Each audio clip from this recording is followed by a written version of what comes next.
your boy T, and y'all are now tuning in to the Problematic Podcast. Oops. All right, this is your boy T, Uh-huh. and y'all are now tuning in to the Problematic Podcast for the best bad advice on the planet.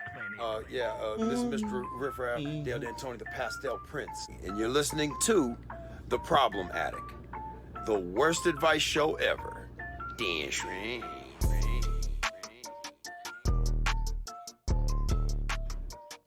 I guess, probably start out saying rest in peace, DMX. Right? What a run.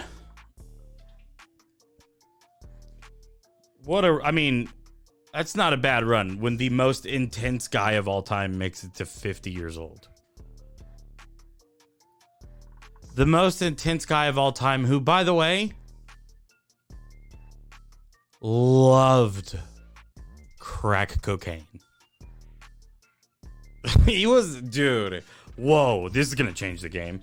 You know how, like, somebody's like a sneakerhead, right? Generally, when you call somebody a crackhead, it's just because they're not, like, they're out to lunch because all they care about is crack and they're, I think DMX was a crackhead in that he was like he was a collector. He was a connoisseur. And I guarantee, just like I tell you, not like 98, baby. 98. That shit was raw. But boom, not anymore. I tweeted this too. It's true. Every other time you see a documentary or some shit, they go, oh yeah, it's every room they ever walked, they just lit up. They lit up the room. DMX is the only person I absolutely believe that about. Oh, do you mean the charismatic crackhead? Yeah, I saw him. Oh no, yeah, DMX, I saw him. I heard him first. I heard him.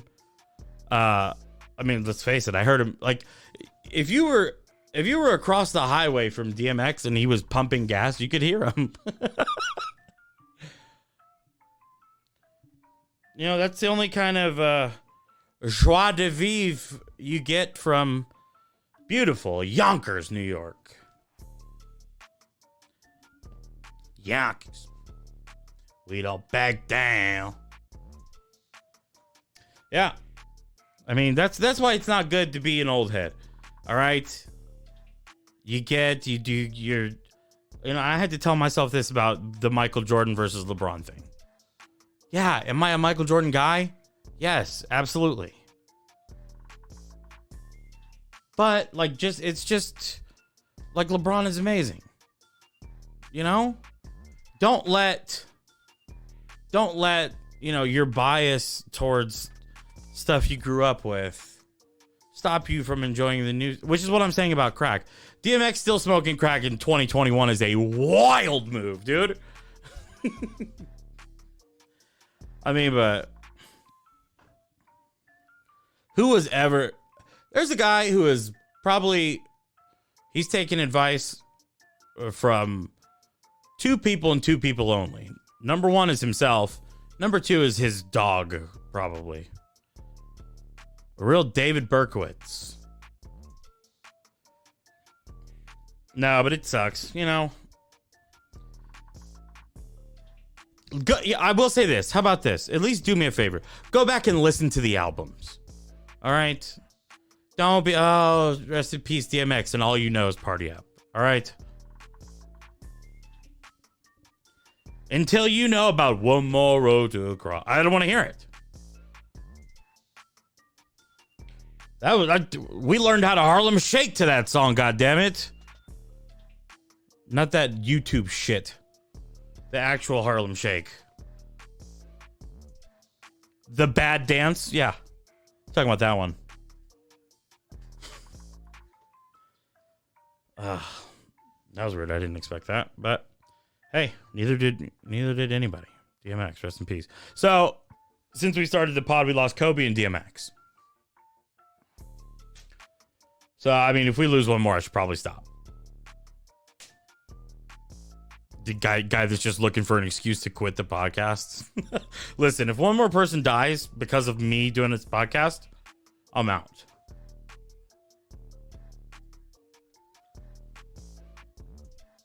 Man. Guys, I appreciate your patience with me just on some real shit. The release schedule has been wonky. I still feel like the episodes are pretty good. They will always be, or else I won't put them out. That's just what it is. So at least like I'll always stand by the content, but I appreciate you guys bearing with me. I'm working through a funk, right? But I'm like at that part of the funk where like you see I'm trying to think of something less hacky than end of the tunnel, but you know, it is what it is. So it's weird that funk music is so good. Folks, and the fun being in a funk is the worst. So that's, you know.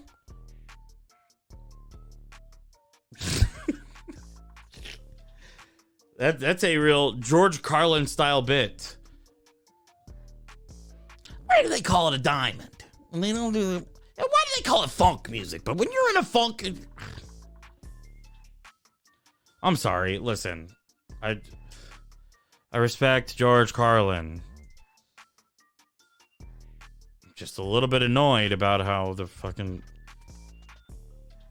it's called a phrase, guy. Like it's not literal. So sometimes it's I don't know.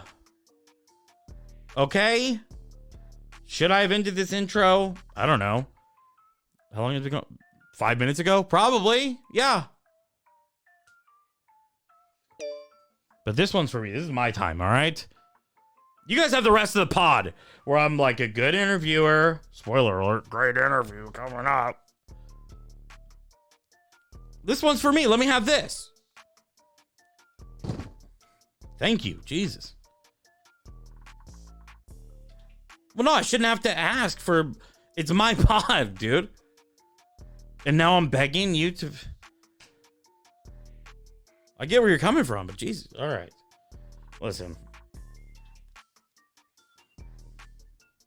Yeah, it's now a nightmare. I wasn't going to be happy till it's a total nightmare. But it is what it is. I'm not re-recording it.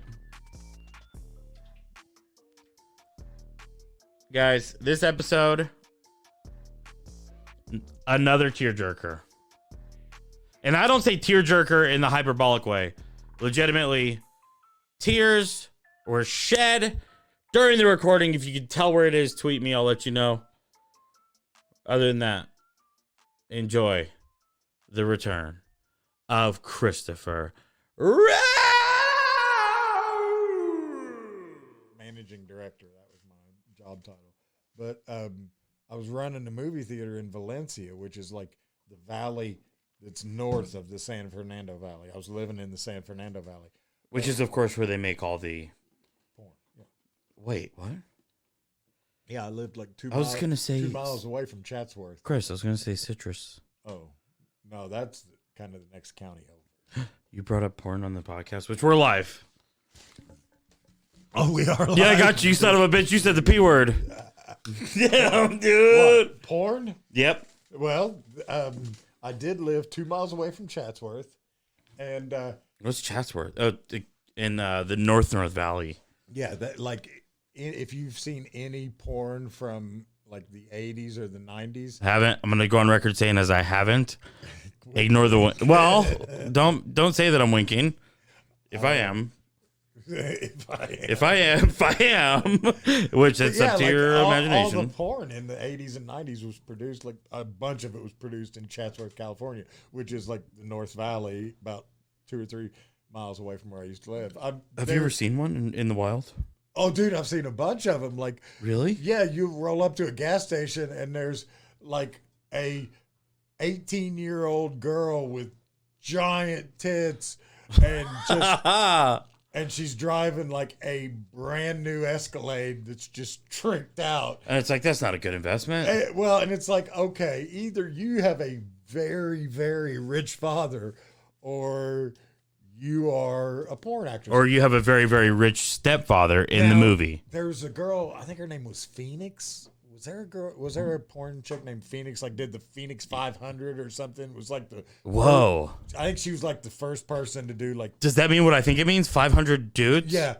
And respect. Actually, what a queen. One of my roommates... Damn, dude. Damn, bro. One of my roommates went to high school with her, and we saw her in the supermarket. And he knew her in high school. Like, wasn't like close friends with her, but knew her. I mean, yeah. And we turned around and went the other way. And I was like, what? You wouldn't say hi to her? He's like, she's not who she used to be. Whoa. Because he had ran into her before. And he's like, dude, she's a whole different person now. Well, I suppose you would be, right? After 500. Yeah. I mean, fellers. There's some kind of like, but like we'd have parties at this house that I lived at. I mean, this was a giant house. There was 4 of us living there. And it had a giant big foyer, and like several. Thank you for pronouncing that right, by the way. Several times we'd have like a gaggle of porn chicks. Like sorry, dancing in our foyer. Sorry, gaggle. Yeah, a gaggle. Because they would gag. No, you're a genius. No, that's what a group of porn chicks is called. Like a murder of crows. It's a gaggle of porn. Oh, okay, okay, all right. That's not bad. That's not bad. I would have, a gangbang of in the foyer. Yeah. Really? So you'd have parties and there would be a bukkake. There was a bukkake. Oh, of porn chicks. Yes.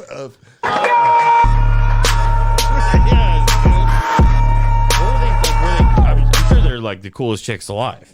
Yeah, I mean they were always. There was always like dance music and some kind of like lighting going on in that room. Nice. And a lot of sexy dancing. I mean, and the girls were always pretty nice. You were doing the sexy dancing, be honest. No, I lived there, so I was doing other things. What if that was the rule? Is like the girls start dancing, you're like, hey, I do the dancing here. Yeah. Ladies, everybody fall in line behind me. Yes, my sexy dancing, which is of course 1, 2, 3, a conga line.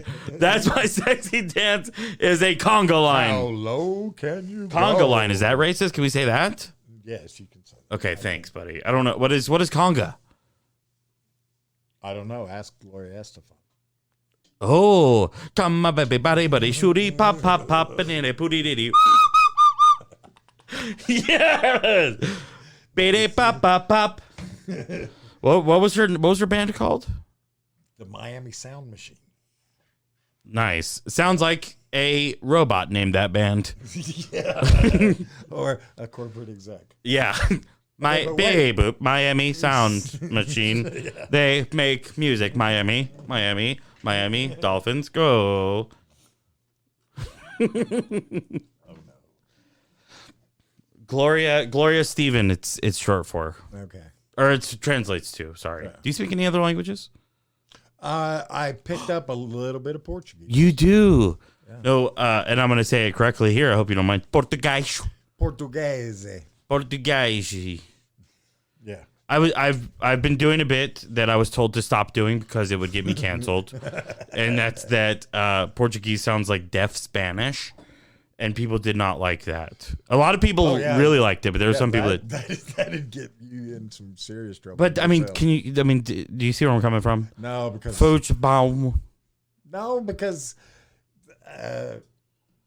when you hear a Spanish speaker speak Portuguese or a Portuguese speaker speak Spanish, they're so close. Yeah, that's what I'm saying. They're close, but one of them's deaf. Well, one of them's going deaf. Portuguese just uses a lot more nasal, like São Paulo. Yeah. São Paulo. Nice. We were talking about the Rolling Stones concert you went to. In Copacabana. Which I didn't even know that was in Brazil.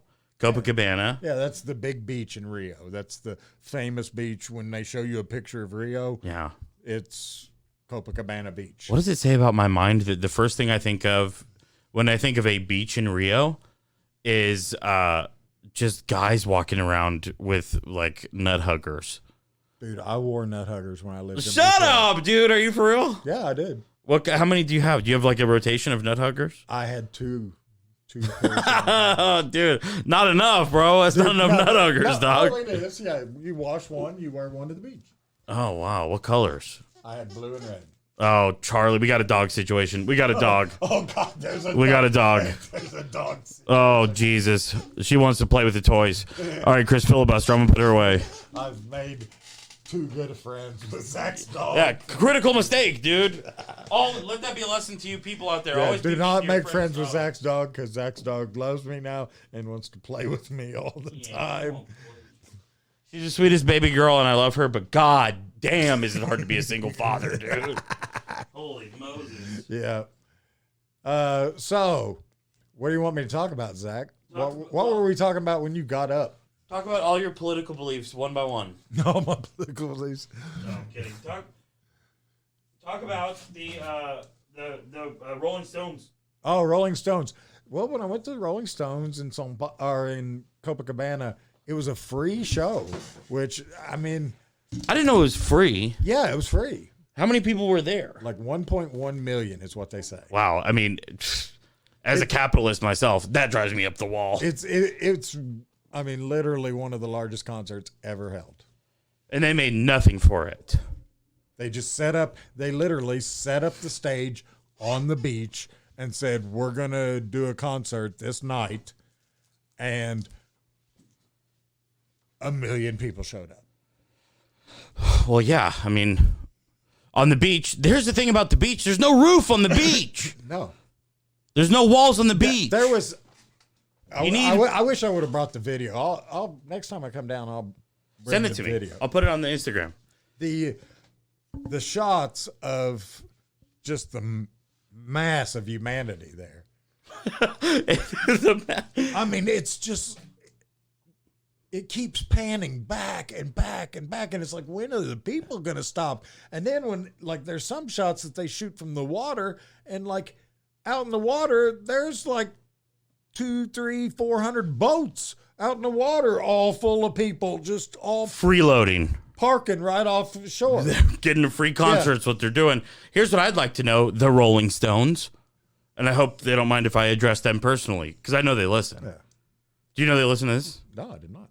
Yeah, they do. All of as a unit, they sit down and they listen to it together. How many people died? How many people died at that concert? None that I know of. Well, I'm going to look up. I'm going to look it up. Okay. And I'm breaking the rule of the pod to look it up, by the way. Okay. Well, don't break rules of the pod. We'll just say 500 people died. That's right. You know what? It's crazy that you knew that fact and you remembered it just in time. 500 people died. They gave their lives for the freeloaders to get the pod, or the concert. I think it was worth it. Do you think it's a pretty good concert? Yeah, I mean, it's worth 500 lives. I mean, really. That's true. I mean, on the grand scale of things, what's 500 500 lives? people that you don't know? Yeah, but you might not like them. Yeah, well, no, I mean, 500 people you don't know is, let's face it, equals one person you do know. Yeah, yeah. Right? Actually, probably more. More? Oh, yeah. I mean, just kidding. We're kidding. Oh, yeah. We're kidding. Yeah, right. I wouldn't want anybody to die ever. And you know what, dude? For Pete's so sake, against death. Me too. And I'm glad we're having a moment of realness here, just to really break the fourth habitat, whatever the thing. But listen, if you're listening to this, don't die. Yeah. I mean, you know who's always almost about to die? Me, buddy. It's you. Yeah. I hate death. Me and death, like. God, we were together for so many years. Dude, you and Death are ops, dude. Yeah. Death is the ops. And guess what? Check the scoreboard, Death. Yeah. You're fucking down big time in the third. You lost, bitch. No, you're down big time, bro. Yeah, so, okay. I three-peated on Death. Right? You sure did. You dunked your nuts. I posterized Death. Yeah. Yeah, you dunked on Death, and then you also did this, which was, I think, unnecessary. You sent a package to Death's door, and it was full of Dunkaroos. Yeah. And I was like, number one, that's a little on the nose, Chrissy Poo. Number two, I think we got the point. Why you got to taunt Death like Yeah, but you do. You keep taunting it. Yeah, I mean, well. You keep pushing it. Death is a pussy. All right. I'm gonna bleep that out. I'm gonna bleep that out. Yeah, Yeah, because you're a pussy. Well, I mean, Death, I hope you're not. I hope I'm not being lumped in here. There's two different people talking. Yeah, you just Moses, have to write Chris. a disclaimer at the end of this. I will. Well, I'm going to do it right now. The opinions of the guest are not necessarily the opinions of the pussy podcaster. Oh, come off it. Okay, wait, here. I didn't like that last part. Here's what I'm doing right now. Excuse me, Death. It's been a long time. All right. And I mean, never. I've never even talked to you. I hate that I have to come to you this way. But listen, leave me alone. All right, I respect you. I want no smoke with Death. Yeah. I am not Chris. I'm not strong enough to withstand. Throwing all that shade at Death. Dude, I can't withstand. Okay, so how many times, or do you have a number with how many times you've officially almost died? Well, officially, technically should have died? It really depends because, I mean, we had this conversation earlier about you almost dying. Yeah. Oh, that's true. You did. Yeah. I did steal almost dying valor. And I'm sorry. It really puts it in perspective when I was going, I was running through a parking lot and I almost tripped because I saw Bobcat Goldthwait and I almost died. And you're like, oh, did you almost die? That's crazy. Really? That's crazy. You almost died because guess what happened to me? I actually did die, dude. Yeah. Like a few times. Yeah. I'm like the king of death. Yeah. So how many? So like, what's the count? So like when you go to your grave, just know that I'll have died more than you have. Oh man. And there's going to be change that unless you want. Unless you want to have like 64 heart attacks. Is it 63 you've had? Yeah. 63 heart attacks. Well, 63 times that my pacemaker defibbed me. But so there was unlimited before that, probably. We don't have a number on it. Oh, you're being humble. This is the humility of. No, 63 is a fucking number that made the girl who works for the pacemaker company gasp. Really? Yeah, she went, oh, I've never seen a number that high. She goes, I've seen one guy in the 30s. She goes, what? Is this number right? 63? And I'm like, yeah, that's probably about right. And you're like flexing a little bit. You're like, yeah, I do this. Yeah, bitch. Nobody has a heart attack like me. Yeah, you've been dealing with open micers at this point. Let's face it. I am a professional heart attacker. Yes. My heart attacks me actually all the time. Funny story. And it's actually, I don't know, did you do a pod with Joffer when he was down? No. We were hammered, I think is how you say. Well, I'm going to name drop Joffer Khan here. Okay, name drop him. Because the very first time my pacemaker it had a defibrillator, which I hope your audience knows what that is. That's where you the thing on TV where they shock somebody. Clear, and they go, yeah. Well, they can make one that just is attached to your heart, and when your heart goes really wacko, the pacemaker will just defib your heart from inside. So just to automatically. Yeah, just like blast here, get out of that rhythm. Dude. And that's what happened 63 times was my pacemaker zapped me and like holy shit. So it was just like the first, clear thing? The first time I got shocked, I was at Hans Beer House. Damn, what? Rest in peace, dude.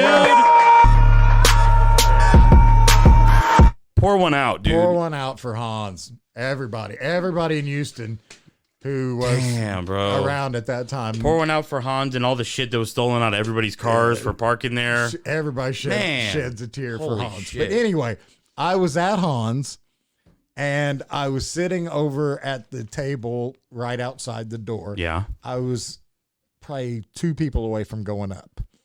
And, oh my God, you're at a fucking open mic. And it was the first time that I got defibbed. Whoa. So I was sitting there, and all of a sudden I'm like, so you tighten up, Yeah. You go rigid immediately, and you start. It's a seizure, basically. It's kind of like you're touching an electric fence. Holy fuck, dude! Because that's what it is. With your heart. Oh my god. Oh my! I don't mean to laugh. But that's kind of what it is, really. Oh my god. And the first one was mild. Like later on, when I was in full failure and I was having like a heart attack every hour, they were much worse. Like I wouldn't have been able to do what I did the first time. The first time, Joffer came over and said, "Are you all right?" Because he was the only person who saw it. Whoa. And me, now this shows you the stupidity of a comic. Did you do your spot? I went up and did my 5 minutes. Bro. Are you serious? That's incredible, bro. Laser show. Yeah. Laser show. That's outrageous. Yes, I got defibbed, then I got up, did my 5 minutes, then drove myself home to the Woodlands. That's if you don't know, that's a 50 minute drive. Yeah, 40, 50 minutes. Well, how was the set? Good. It better be, right? Because I was You were awake. It was like smelling salt. Exactly. Holy fuck. Smelling salt times like 1,000. Do you still have that set? Oh, I might have. I'd love to hear that. I'll go through the archives and try to match it with, because that would be a good exercise. Yeah, because I could narrow it down to like probably a month, like to when I got shocked. And you would know it was at Hans. Oh yeah, it's for sure at Hans. I can't believe you did your spot. Yeah, that is. I can actually. What a comic. I mean, that is. I mean, as a comic, even in the moment, you're like, even if I die, I can't let it be known that I didn't do my spot. Yeah. I came out. I have to do my spot. Yeah. I'm at Hans, goddamn it. Yeah. Damn, dude. Okay, so you drove home. I drove home. And so how many times have you been shocked at this point? Just the one? That was the first time. Okay. And I didn't even mention it until my next meeting with my cardiologist. And I said, "Oh, I got shocked." And he was like, "You know, you really should go to the emergency room when you get shocked." And you're like, "All right, don't yell at me. Were you trying to get me shocked again?" I'm like, whatever. I fucking drove home. You know, I'm not going to the emergency room just because I got shocked. What if you're like, you really shouldn't go to shut up, doc? Whatever. I had a spot to do. Do you not understand? I'm trying to get booked here, dude. I'm trying to work out this new opener, dude. Wait. The best part was when Joffer came over to ask me if I was okay. I told him, "Yeah, that was just one of those things where you fall asleep and you wake up real quick." Lied to him. I lied to him because I didn't want people to think I was too unreliable to book. Oh my God. It was all about getting booked. Yeah. It was like, I don't want people to say, "Well, Chris has got heart problems. I don't want to book him." So I kept it under my fucking. Especially, you know what, Joffer too, especially because he would have been like, "Hey man, like you got to go. Like let's go right now. Like I'm not going to let you do this. You got to go." Somebody needs to drive. Yeah, because he's one of those people that care about people. What a pussy. Yeah, he would have definitely been like, "Come on, your health is more important." That would have come out of his mouth. So you lied to him. Bald face lied to him. Okay, so but I did come clean to him a couple years later. I said, "You know that time I told you I fell asleep? I actually got shocked by my defibrillator." And so is there pain associated with that? Does it physically hurt? Well, like I said, later on, it hurt horribly. Yeah. I mean, horribly. It wrecked my very existence every time it happened. Jesus. But that first time, it was like it was a shock. It was a shock. It was literally, wow. And I'm wrong for picturing Daniel Stern from Home Alone, but the thing is pretty funny. As my heart got worse, the shocks had to be more to pull me out of that rhythm. Oh wow! Oh, so it only shocks the right amount to get you back out of your rhythm. Dude, technology is. I mean, on top of that, my pacemaker has a Bluetooth. Okay, now technology's gone too far. So, like, if it shocked me,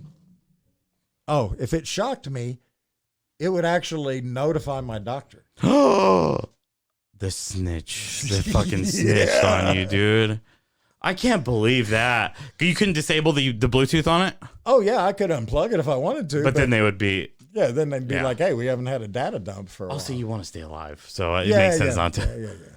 So, okay, so was that your last spot then? Did you play it more close to home? No. After that? Of course not. Mike's. What a fucking comic. I kept going to Mike's. Well, something's wrong with us, bro. Something's really wrong with us. When I look back at the videos of me doing comedy with my heart in a bag, I really question my judgment. I'm like, you were still like really, eye to eye with death there. You could have maybe chosen better use of your time. No shit, bro. It's like, nope, here you are out here telling you. So the heart in the bag, that's something I'm going to get back to. Okay. So I want it because that is something potato talk and then heart talk. Well, we're gonna do a bonus episode of the new podcast that Chris and I started called Potato Talk, and we're gonna talk about one thing and one thing only. And what is that, Chris? Potatoes. That's goddamn right, dude. Yeah. we're gonna sweep the chocolate nation, bread, dude. The big three, bro. Chocolate what are we doing? Bread. Yeah. So okay. So you said how many times have I escaped death? You really have to like define like how. Okay, because I'm gonna tell you like my first real like. I would consider this like a serious brush with death. Okay. My father, let's just say, my family unit broke up. My parents got divorced at a young age. My father was dating my future stepmother at the time. Okay. And he lived on this hill. And my stepmother was supposed to take me into town to get me some. Was this in Evansville? No, this was in rural southern Indiana. Oh, wow. Where I grew up. Like, okay. My hometown. Shout out Crawford County. Massive. Yeah, English, Indiana. Wagwan. Wahoo! Wagwan. But is anyway, that the language? It's not a patois they speak, I don't think. No. Okay. It's more of like a pidgin French. Oh, nice, dude. Nice. Well, then I'd like to say Quebec to you guys, I guess. Foie gras. Yes. And a very fromage to you guys. Okay, so the big hill. So anyway, I'm in the big hill, and I'm in my stepmother's car waiting for her to like come out or whatever. And I'm sitting in the driver's seat, pretend driving. Oh no! Blah, blah, blah, blah, blah, blah. Oh no! You grabbed the stick shift. I grabbed the emergency brake. Oh no! How old were you? About 6, 7. Oh my god! Oh no! And the car rolls backwards a little bit, and then drops off this little thing, and then rolls end over end. It flipped? Yeah, it rolled end over end down the hill. Oh my god. Wait. It rolled like a slinky would? Like it flipped? Like bumper, fender, bumper, fender, bumper, fender. Wait, dude. It didn't even roll down the hill into something. It flipped all the way down the fucking hill. Yeah. How many times would it flip, dude? If you had to guess? Probably 3. Oh my god. Oh, it's not funny. And it swallowed a barbed wire fence as it was rolling down. So a barbed wire came in and like whipped around like a whip. Are you fucking what the fuck? Yeah. But I really walked out of it unscathed. You walked away from it? Walked away from it. Like crying, I'm sure. Actually not. I wasn't that big of a crier. I was kind of a badass as a little. That's more worrisome that you weren't crying there. Yeah, I was like, man, that was fucked up and scary, but like... You're like, well, that was weird. Yeah. Jesus. But so like, I consider that really kind of a brush with death. Well, let's go. But not really because I walked away unscathed. Well, also, so... I hit a deer on a motorcycle. Well, with the life you've lived, and also you should start a podcast. I'd like to say that with just all your like stories, the life you've lived, like you've escaped death so many times that I'm now forced to narrow it down to just the ones involving your heart. Okay. Because it's like, I mean, the life you've lived, and I know I'm privy to it. Yeah. I mean, you've lived 4 or 5 lifetimes, right? It just never ceases to amaze me. But so. Just give a really quick overall with the heart. I'll give you a quick like what happened 4-minute history of everything that happened. To get the Okay. First, I have rheumatoid arthritis. Yes. And at the time I was taking treatments, and they gave me this treatment which was like a low-level chemotherapy that it's kind of the end of the line. They're like, if this one doesn't help, then we're really out of options. It's the last thing it can do for RA. Yeah. And it really, they said, it's going to make you really sick. So I got really, really sick, and I thought it was side effects of this drug. Well, I started having these belching fits where I would belch for like 45 minutes straight. Whoa. Which sounds funny at first. But it's painful. I mean, yeah. Oh, yeah, that would be. People would look at me and cry when I was doing it because they were like, that's got to be the most painful thing I've ever seen. No. Because, I mean, I just couldn't stop. Wow. And was there like excess gas trapped inside of your I'll get to abdomen? That. Okay. Me and my wife go back to Indiana, which that's where I'm from. And she's been trying to get me to go to a doctor and see it. And I'm like, look, it's just the side effects of this shit. I'm sick. Yeah. Whatever. She takes me to my mom's house. I got to go do spots at Hans. Yeah.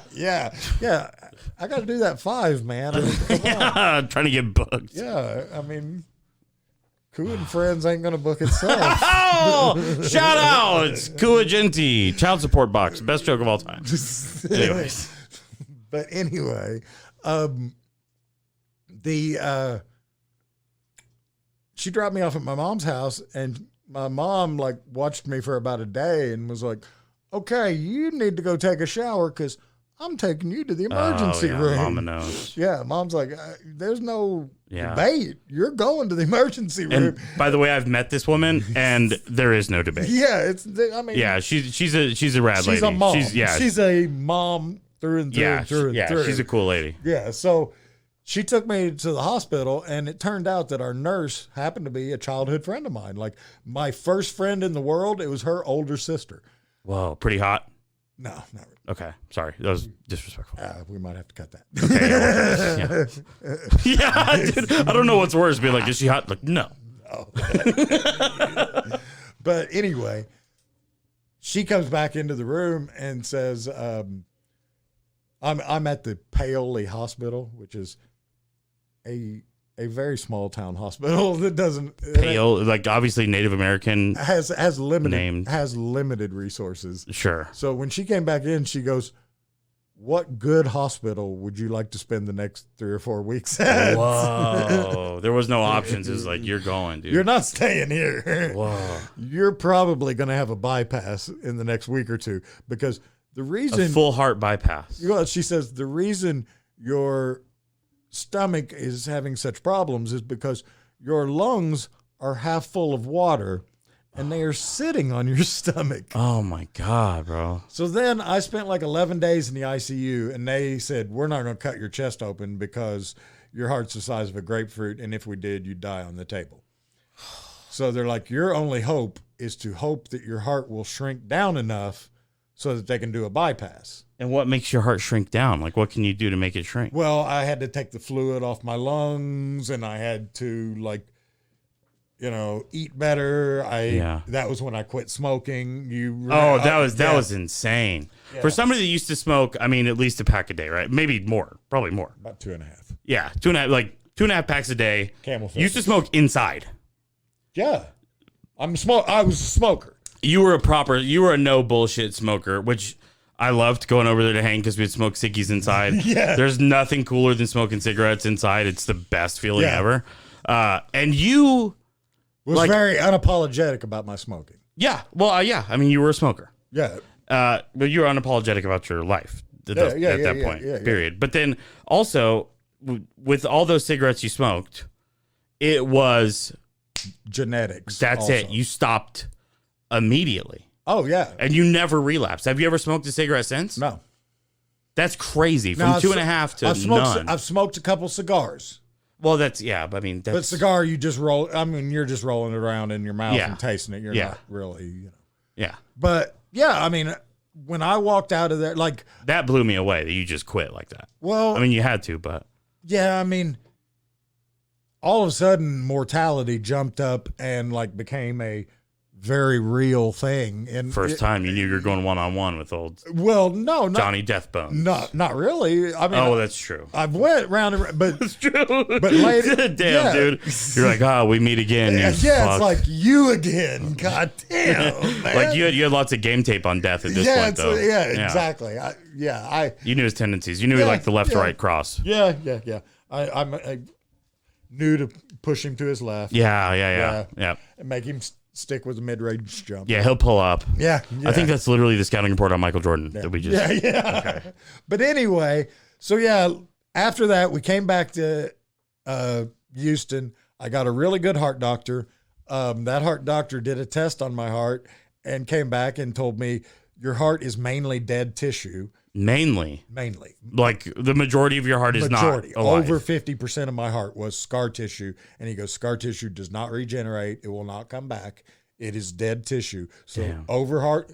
And then what was causing me to have the heart attacks was electrical shorts on your heart. So they do these things called ablations. Okay. Where they go in and they burn the outside of your heart. Okay. So for a couple of years, I went through several ablations where they would go in and find a problem area with my heart and cauterize all the nerves. Okay, got it. Yeah, just singe it. Yeah, just burn it. It doesn't work. The nerves. They would singe the nerves. Yeah. Was that a lot of pain? No. But there was one time, not the next to the last ablation, but the last ablation, the next to the last ablation before I had my big downturn. When I came out, I knew that my heart had decreased in function. Oh, wow. Like it was the first time that I felt like, okay, I'm not going to survive with my heart like this. Yeah. And what does that feel? Describe that feeling. Like, I know I would cry for sure. Oh, there were a lot of tears shed. A lot of soul searching, a lot of like inventorying of your life. I mean, it's just things you naturally have to do when you're put in that situation. I mean, I think one of the things I'm proudest of really in my whole life is I've had several people tell me, you really went through that whole situation with a certain level of class and dignity. You did. And I mean, I had my weak points, but I didn't want to be remembered as like a sad case. No, you were never ever that. If anything, it seems like you were keeping us all from being sad cases. I thought that was part of my job. It was now that you mention it. Yeah. It was very like, well, I mean, that's like one of the things. Shit. It was like noble. It was like, yeah, I mean, yeah, it's really cool. I faced it kind of in a no nonsense way. Like being overly sad is not going to make a difference in the, outcome. And actually I had one doctor tell me one time, I don't think you're quite processing this correctly. And this was the first hospital stay in ICU. Yeah. And I just told him point blank, I was like, well, is me getting really upset and emotional going to help my situation? Yeah. What are you doing right now, dude? Like, why are you trying to sabotage me? I'm trying to keep calm because that's probably the best thing for me to do. Was this guy a murderer? He's just like, hey, I noticed you were pretty calm about this. I'm an angel of mercy here. You should probably be panicking more about this heart thing. Really? That's none of your business, Doc. You should get your adrenaline up. And you want that heart rate up and fucking really worry about this a lot more. You thought about the funeral costs? I think you're maybe not even thinking about that. Are you going to get cremated or not? Damn, dude. But actually, you do know it's serious when like somebody in your family asks for your death mixtape. Oh, wow. Oh, and I bet you had a banger. It's like, well, we all know you're going to make it. Yeah, but if you don't make it, man, bro, is there anything you'd like played at your funeral? That shit was so crazy, dude. That was such a wild time. Yeah. I mean, that was like we were talking about your death party. Yeah, and that's so surreal. Like I didn't even process it, obviously. Well, it got to a point to where I was ready to just throw in the towel and say, okay, it's been a good run. And my life. Nobody's gonna say My life. Yeah, my life. Sorry. Okay, bravo. Yeah, rest in R.I.P. peace. Yeah, my guy, rest in peace, bro. But I hope you're doing all right. So, I love you, bro. yeah, we love you, brother. Yeah, always. The thing about it is, I didn't want to like go out like that. Like a chump.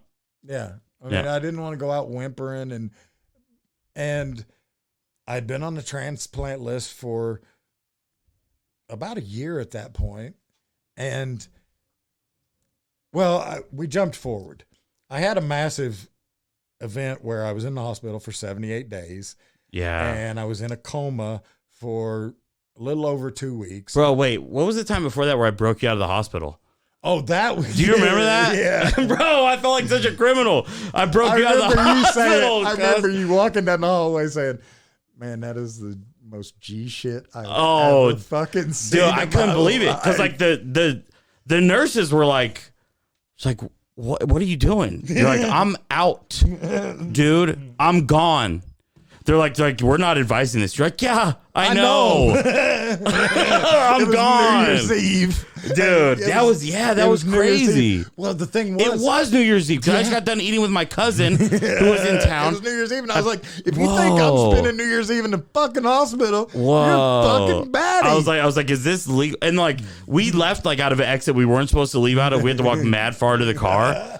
Damn, dude. You remember the doctor being in there and him saying, well, and I was like, look, two things are going to happen. You're either going to go make the paperwork and bring that paperwork back to me and I'm going to sign it and you're going to discharge me like a nice doctor, or I'm going to pull these out of my arm and I'm going to walk out of here and you can sign all the papers that he wouldn't sign them because I was a dumbass. Yeah. And now, he's like, meanwhile, cut to my face. I'm in the corner doing the ooh face. I was like, somebody's in trouble. It's either Chris or the doctor. I don't know who. And the doctor this was is like, wild though, bro. I'll go make those papers and I'll be back in 10 minutes. Yeah, but it was the whole thing was they were very adamant. They didn't want you to go. Yeah. Well, they wanted me to see an infectious disease doctor. Yeah, and you're like, and then he wasn't going to come in because it was New Year's. Yeah, and I was like, all right, well, fuck that, I'm out. Yeah, I was like, I've already. He's not coming in. I'm not coming in either. Well, I was like, I've got blood results that say I don't have an infection, so fuck you. I don't need to see an infectious disease doctor. Yeah, it's by New that Year's. time I'd been in the medical community enough to stand up for myself. Yeah, and this wasn't my regular heart doctor who's doing it. This was my pacemaker doctor who was a totally different ball. What was that, of wax. Methodist in the Woodlands? No, it was Wooden or Memorial Herman. That's wow, that's a big deal. I can't believe we broke out of that one. Yeah, I remember walking out and you being like, "Dude, that was the most G shit." I couldn't believe it. I felt like whenever Puffy walked out of the courtroom. Like after that shit with Shine and Jennifer Lopez, like I felt like his lawyer walking next to him, like, "Yeah, let's go, let's go." It is not very often. And see, actually, I did that. That was crazy as fuck, Chris. And the fun. Oh my god. Yeah. Jesus, bro. And here's the funny thing was, I did the same thing in Indiana the first time. You just, dude. No, wait. It's almost identical because when I was in Indiana, it was a Friday and they wanted me to wait to be fitted for this life vest, which, sorry, COVID. Yeah, it's not a heart attack. Don't worry. They wanted me to wait for this vest and I told, like, it was a Friday and my class reunion was on Saturday night. Oh my God. And I was like, Man has priorities. I'm out of here on Friday. You're going to do the spot. You're going to go. You're going to get New Year's Eve. You're going to get your class reunion. I'm going to live my life. Yeah. Goddammit. Yeah. That's what I'm going to do. Yeah. And death and heart problems can work its way around my fucking life. And you know what, dude? I'm sorry to cut you off, but no. That's what lets you have that much peace at like when you thought it was the end because you're like, I did it. I did the thing. Yeah.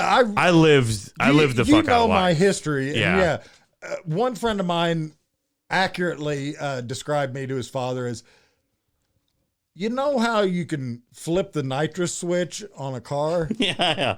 Chris kind of flipped the nitrous switch on his life and just never turned it off. Yeah. My first 40 years were were pretty hardcore. I mean, Yeah.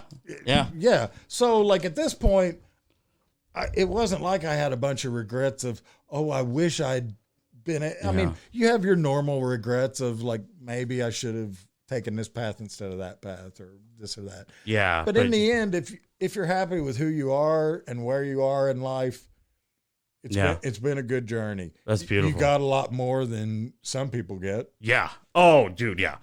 Oh, yeah. If there was a score, if there was a high score on life, I'd put your score up there with a lot of people. Yeah, I would be an elite class for sure. I keep a lot, like me and you have a good history, so you know a lot of that. Yeah. But a lot of that shit, like we've talked about it. I don't share a lot of stories like the stabbing in English class because people will think, well, he's just a fucking honors English. Yeah, he's just a fucking braggart. You know, that didn't really happen. Maybe like somebody said something to it. Like it's like, no, motherfucker, I didn't put 2 inches into my leg. Yeah. You know, I mean, you need. I don't know why you rejected when I said you need a podcast. We need to figure out how to make that happen. Because I just don't want to be another one of those. I mean, yours is like the only real podcast that I listen to with regularity anymore. Thanks, buddy. I appreciate that. No, I mean, I'm being honest, really. Like the comic podcast thing is kind of jump the shark. Yeah. I mean, if they're talking about comedy, that's tough to listen to. But you would just be I could like stories. Yeah. With like your I could do like a limited 20 but man, or just your audio. It should be memoirs. You should do, or as John Malkovich would say, memoirs. Give the money's money. oh, wait. Are we doing John Malkovich impressions? Rounders. All right. How about this? Pay the money's money. When I first started comedy, one of the things I would do is a John Malkovich impression. I think I remember that. Yeah. It's easy. Like, you just have to like over enunciate everything, but still act like you don't know English really. So you go like he's in the store and he goes, "This is not the clearance section. It's not on clearance. What are we doing? This is a crucifixion." Anyway. Yeah. So, okay. So where were we? I derailed you to break you out of the hospital. Yeah. Thug life. I did the same thing in Indiana, except it was much worse. It was my first hospital stay. Yeah. And I'd been in there 11 days. Okay. And I had recovered to a point to where I felt like it was time for me to leave the hospital. Yeah. And they gave... Based on nothing. No. You were still very new to the hospital. I was very new to the hospital game, but I was also me. So I said, at the beginning of the week, I was like, look, by Friday, I want to be up out of this bitch. You gave them a deadline. Yeah. So what goals do I need to meet by Friday to be released? And they said, well, your blood work on this has to be here and this has to be. And by Thursday, I had met all of those goals. Yeah. Then this is so crazy, dude. Then on Thursday night, they add something. You need to be fitted for this Zoll Life Vest that you're going to have to wear that can shock you if your heart hooks up. Well, Zoll was supposed to show up Friday morning, then Friday at noon. Then they called to say they weren't going to make it till Saturday. What a mistake that was. Morning. What a mistake that was. Oh, yeah. Did you hang out and wait for him, or? It was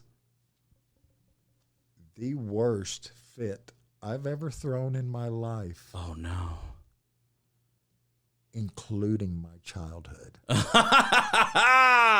Wait, when you say fit, what do you mean like stomping? Full red-faced screaming for an hour straight until I was released. And was your mindset just like, I'm going to be such a problem in here that they will need to ask me to leave for the well-being of the other patients? Here's how it went down. Is that what Here's how it went down. Oh my God. I demanded to be released from this small woman in her 50s. Yeah. Kindly. And she said she would call the doctor. And then I waited probably half an hour, 45 minutes. Oh. And then I reminded her about the doctor. And then at about an hour, I started getting angry. and saying, okay, now you need to get this doctor on the phone. Well, she got the doctor on the phone, and the doctor said I had to stay until Saturday, blah, blah, blah, blah, blah. Well, what language did he use when he said that? Was he like, no, I need you to stay? Yeah, no. No, you're going to need to be fitted for that life vest before we can release you. Like, oh, buddy. And I'm like, well, my main theme was, this is not a fucking jail. Yeah. And you cannot fucking keep me against my will. Yeah. Those were my main two themes that I was playing. Yeah. This is a crucifixion. It was so bad that my wife went to go sit in the car. Oh, because it was like she didn't want to see it. She called my mother. Oh, she's like, Chris is held unhinged. The phone up and said, Chris is unhinged. Speak to him. Oh, no. And I was, fuck you too. You can all fuck off. I'm walking the fuck out of here. So were they like physically holding you back from leaving? No, or it was just like you had IVs? No, I and had shit all plugged in. So, IVs are the worst too. So then I hit like a level of rage that like was dangerous. Like you were about to start breaking shit? Yeah. And it was right at shift change. So she went and got this guy who was about, I don't know, 5'8", 5'9". Oh, wow. Probably 230, 240. I mean, yeah. A fucking slab of meat. Yeah. Just South yoked. Indiana. Just yoked. Like a guy that like muscles on muscles on muscles. Yeah. And I was so irate and just stupid that I was like, oh, you think you're going to intimidate me? Not a fucking chance, shorty. And and went full bore on him. And he's just like, I just got here, man. Yeah. Yeah. Well, no, first he came in with that, like, oh, he's like getting buck? Well, like, I'm going to intimidate you into calming down because I'm a big muscle man. And I was like, oh, you're going to have to beat me up, bro. No, motherfucker. I'm going to make you beat me up. I'm a grown man, and, like, we will throw before I'm fucking... I will lose a fist fight in this hospital. I don't care. Exactly. Exactly. I do not. I've lost a lot of fist fights. Don't mind doing it again. It got to the point to where he called the doctor and said, look, I think it is going to be better for this patient, particularly if you release him immediately. And for all the glass in the hospital. This guy's going to freak. He begged the doctor to release me. And the doctor dude, he went full Hulk. Me. Yeah. Okay, so what ramifications did that have on you? Busted out of the hospital. What did that did that affect you negatively? No, I got in the car and I put in AC/DC jailbreak. Nice. And I turned it up full blast. We listened to that too. No, we listened to Highway to Hell. Oh, that's right. Yeah, but it was still a vibe. To get a little bit more AC/DC into my life. It was a vibe. It was nice. I don't know why. It was nice. I fucking put the windows down. Yeah. That was good. Oh yeah. We may have flipped off the hospital. I'm not sure. Yeah, possibly. Is that illegal? Can we admit to that? Yeah. Okay, so timeline. So now you're on the donor list. First then I come back to, while I'm in the hospital at 78 days, they surgically attach a pump to my heart. Okay. And that pump has a power line and a control line that comes out my belly and goes into a little bag. Oh, a bag that's on the outside. It looks like a lunchbox. It looks like a man purse. Yeah. But it had the controller for my heart. And for 2 years, I didn't have a heartbeat. I just had a whooshing sound. So when you say a pump, it was just a machine that literally Pumped was my heart. moving the blood around in your body. It's called a left ventricular assist device. So it does the work of your left ventricle, which is pushing the blood out to your extremities. And what did it sound like? Like, what is the... Just a whooshing sound. Do the impression. Whoosh, whoosh, whoosh. Wow, like a washing machine? Yeah.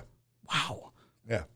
And no heartbeat, no bump bump bump bump in the background, no heartbeat whatsoever. And you have to carry that with you on the side of you at all time. At all time, with 2 power sources. Showering? At all Was showering a problem? I didn't shower.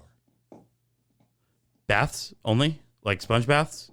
Yeah. Actually, that was what it was supposed to do, but there towards the end, I would like lay in 5 inches of hot water and just dangle it over the side. Wow. And my wife was like, "You're going to electrocute yourself." And it's like, well, I'm not going to be stinky. it was like, I just got to feel some water on my fucking body. Oh, wow. So how long did you have that? 2 years. 2 years. And you were still, by the way, doing spots. Well, the first year I wasn't, because that first year, Yeah. the first year that everybody was saying, "Oh, I bet you're getting a ton of information or a ton of material out of this." It's Anybody who ever says, "I bet you're getting a ton of material from something," and this is going to sound like hyperbole. It's not. Go kill yourself. Don't say that.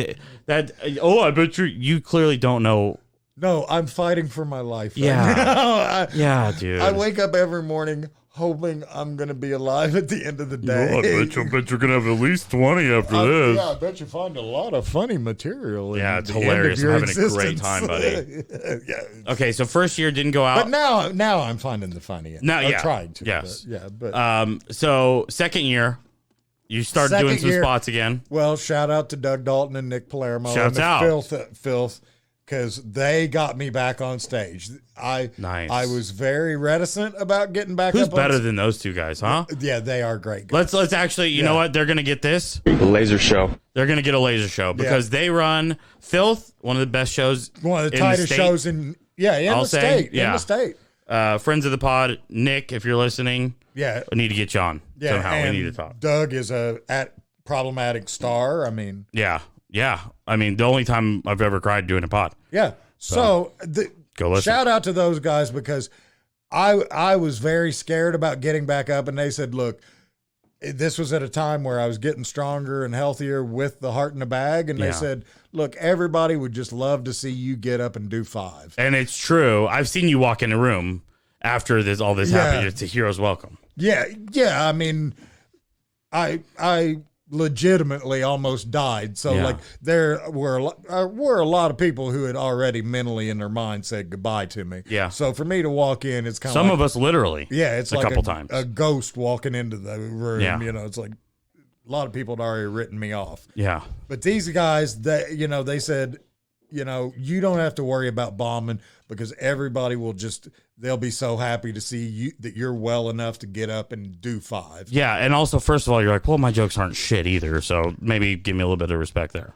Well, okay, I don't have. The jokes are good too. I mean, yeah, I got a couple good jokes, but I'm not that prideful of my jokes. well, but Chris Riddle's what I'm saying. Yeah. I mean, I knew I could get up and tell my A material and get some laughs. Yeah. But it's not just sympathy. Yeah, I actually had a really good set. Like, people were like, "You've been away for how long?" And I was like, "Well, like a year and a half." I mean, so they really got me back doing sets with the heart in the bag. I mean, and with the heart in the bag, you're on the list waiting. Yeah, I'm for someone to die. Yeah, waiting for. Did you feel weird rooting for someone to die? No, because at the point I get their heart, they're already dead. They're already dead.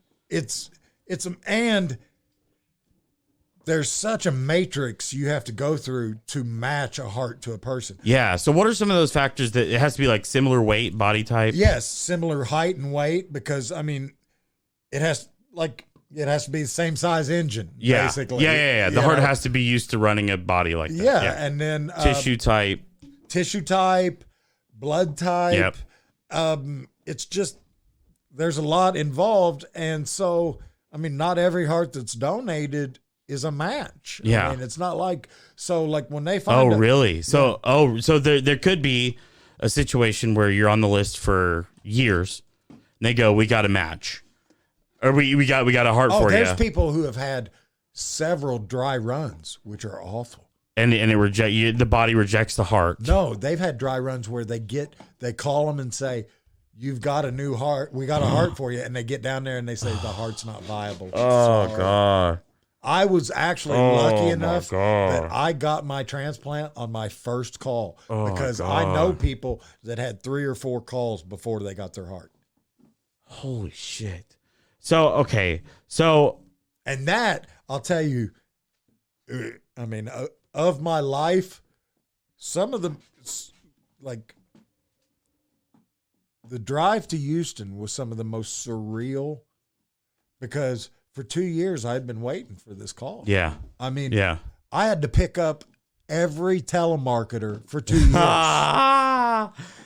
Damn, dude, the worst punishment of all. For 2 years, if my phone rang, worse than death. If my phone rang, I answered it without looking who was there because it didn't matter. Holy Unknown shit.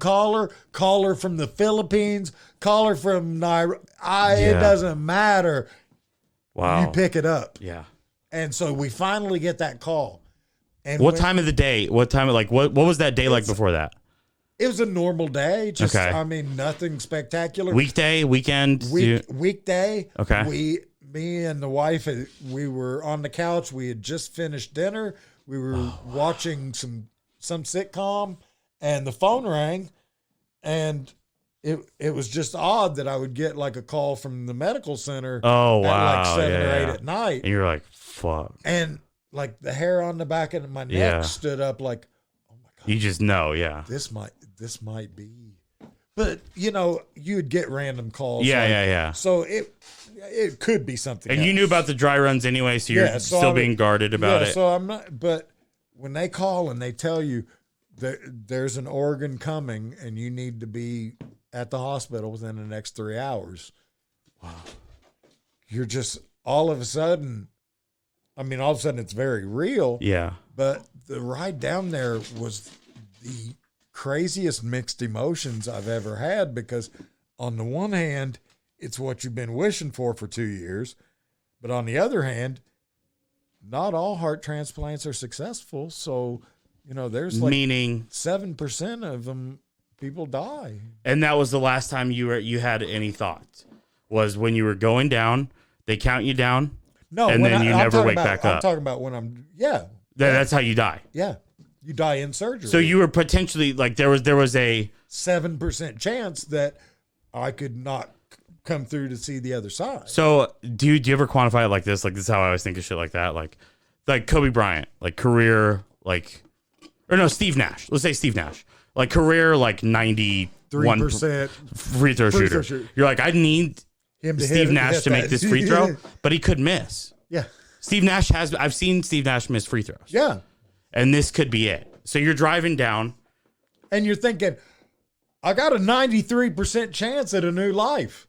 Yeah. Which is good. But I got a 7% chance. It's the last time I'm going to see that Arby's. This is the last time I'm going to see my wife. This is the last time I'm going to talk to my mom or my friends or my, Yeah.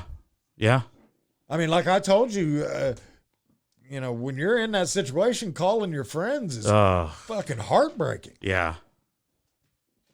Now, is this too serious? Are we getting too serious? I don't care. I don't give a. I do not care. And guess what? Because I could like throw in some of my material to like lighten this up. Yeah. Well, I mean, do you have like okay? What do you want to make us? Or here we go. You ready? There we go. Silly enough. We got a recorder going. Okay. There we go. When I came out of the coma. Yeah. Farting. Well, no, I had to go to the bathroom, and my wife said, "Just go."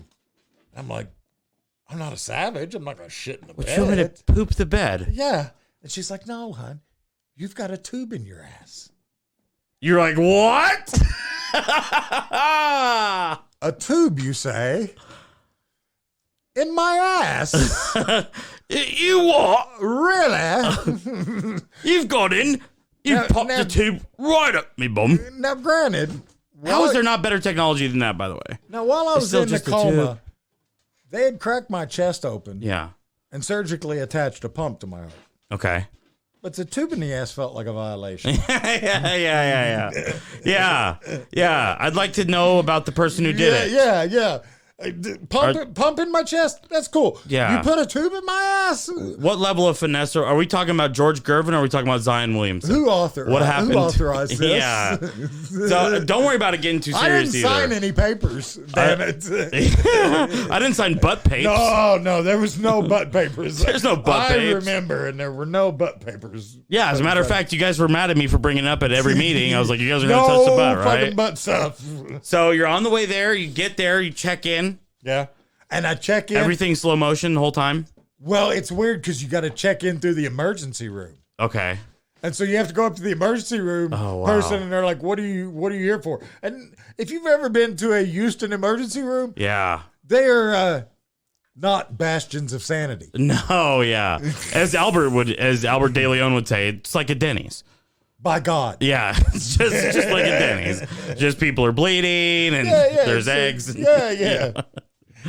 And, you know, your car will get stuck on the tracks. And oh, man.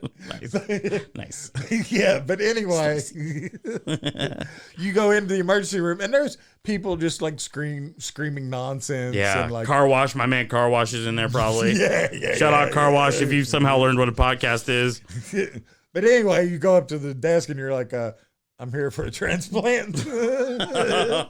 Oh, like if you were shopping, you're like, yeah, you guys got any of those transplants? I'm here for a new heart. It's like one of those hearts, please. Yeah, a new heart, please. I'll take one. But the weird thing was, there was a guy sitting there, and he had just checked in, and he goes, "Oh, you're getting a heart? I'm getting a kidney." And we're like, I wonder if it's from the same guy. Oh, wow. Were you guys like similar, like... Yeah, similar height, similar build. Whoa, really? Yeah, so he might have gotten the kidney from the heart that I got. Damn. I don't know. Dude, like, just a slight derailment, but like, I've never understood people who aren't organ donors. I mean, would it be like a religious reason There was actually a young woman who worked food service in the hospital who said she wasn't an organ donor. Why? And she said she was worried about them harvesting her organs if she got sick. Oh, really? Of being like, oh, well, close enough. Yeah. And she works in a hospital. Well, here's the thing is I don't know if I need a conspiracy theory nurse around being like, well, you know, the Illuminati. No, she wasn't a nurse. She was food service. Oh, okay. Yeah. They can be crazy. Yeah. That's fine. Yeah. But I will shout out to food service. People complain about hospital food, not Memorial Herman downtown. Really? Right. Respect. Shout out to those guys. Big respect. What's the best meal they had in the hospital? Oh, well, it did change because it wasn't as good when I went to go have my transplant. But the pot roast used to be so good. No, it used to be restaurant quality. You know what's in pot roast? One of the sides things they put in it? What? Potatoes. Oh, yeah. And that's a plug for our podcast we're doing also. Okay. The potato talk. But anyway, so yeah. So you're there. They checked you in. You're ready? They checked me in. And I actually had some difficulty with the anesthesia. I didn't come out of anesthesia for I think it was 4 days. What? Yeah. Oh my God. I think I remember that. So, okay. All right. So do you meet the surgeon? Do you meet the guy who's going to potentially save your life? I knew the guy. So you have a relationship with him the whole time. He was the guy that put the Gotcha. LVAD in. Yeah. The guy that, so he's your guy at this point. yeah, the guy that put my LVAD in was the guy that was in the helicopter going Really? to check the heart. What's this guy's? Do you want to shout him out?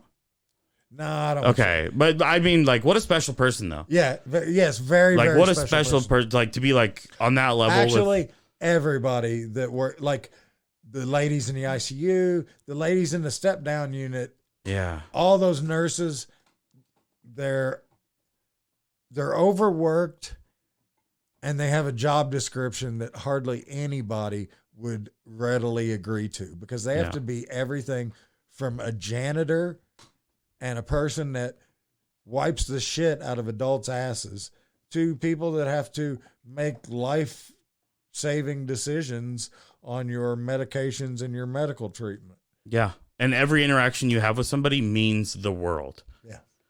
Every interaction. So, you can't have an off day. I always tried to be shout out to those people. Happy and laughing with the nurse. I mean, if I walk into the heart unit, everybody loves me because I tried to be as good a patient as possible. Yeah. I mean, because those ladies, I mean, the doctors. Special people, man. The doctors get all the glory, but the physician's assistants. Yeah. I mean, they're the ones in the trenches. So, man, those are the ones I'd like to give a shout out to because the doctors, they already get their glory. Yeah. Yeah. Yeah. So that's damn, dude. Like, there's, oh, Jesus. Wow. I can't believe I'm annoyed by myself by how sincere I'm about to get. But seriously, in this country specifically, I love Brian Dawkins and Ray Lewis and Michael Jordan. Yeah. Right. And that's one person that's respected, but those people, I can't believe what a what a piece of garbage. I can't believe I'm being this sincere. But like those people are more important. They affect more lives on a real level. Day-to-day basis. Yeah. So those people like. Well, and the thing is like a little story. Like after I got out of the hospital, when I left the hospital, I had drop foot in both feet. What is after the whoa, wait, let's go. So 78 days in the hospital. I'll remind you about the drop foot. Okay, so 78 days, 4 of which you're still knocked out. No. That's 70. We're doing 2 time frames here. Okay. 78 days was when I had the LVAD. Okay, so and then I leave the hospital with drop foot. I can't walk. Oh, okay. Like my feet are pointed down. Oh, yeah. Okay, yeah. And I had to like flip my feet up like swim flippers to walk. Yeah, you got to stop doing the act out because it's a little funny. Yeah. And I don't want to laugh at it. That's hilarious. You got to stop doing it. That's pretty good. But anyway, so yeah, like I had to learn to walk as well as carry this heart pump around. And actually, when they released me from the hospital, I had a wound pump also. Yeah, because I had a wound right here where they had hooked me up to a kidney machine. Right, by your like femoral artery? Yeah. Yeah. They went in right next to my nutsack. Yeah, right where your leg. The crevasse? Yeah. Shout out to English, Indiana. So, yes. The crevasse. So I had a wound pump, a heart pump.